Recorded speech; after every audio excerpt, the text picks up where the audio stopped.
đời ai cũng thế, sao có những chuyện lạ kề. Anh thương lắm những câu chuyện hẹn hò, trai gái bên dòng sông con đò, nghe đọc tình chấp pháp miền Tây.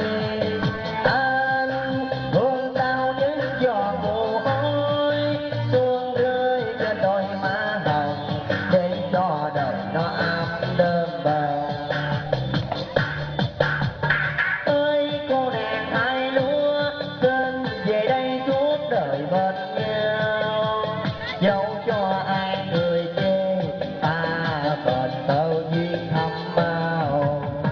Ta xây đời trên đồng phương, lúa chín sẽ ra đi khắp miền, trên cha mẹ xem tháng con ngày làm cho hai đứa nên duyên.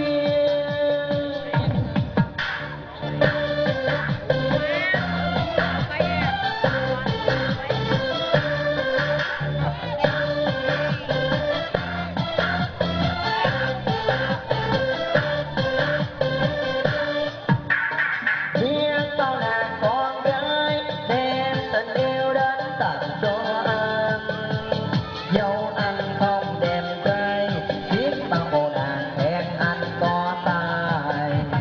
Ôi trái tay bên người yêu gái đất thế gian ai sánh bằng, nhưng trên đời ai cũng thế, sao có những chuyện lạ kỳ.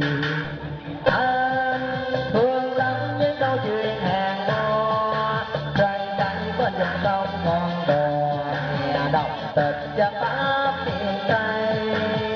Anh thương sao những giọt mồ hôi sương rơi trên đôi má hồng, để cho đời nó ấm đơm bồng.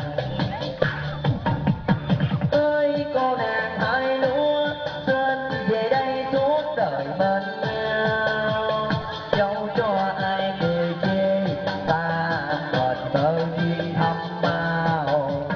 Ta xây đời trên đồng phương, lúa chín sẽ ra đi khắp miền, trên cha mẹ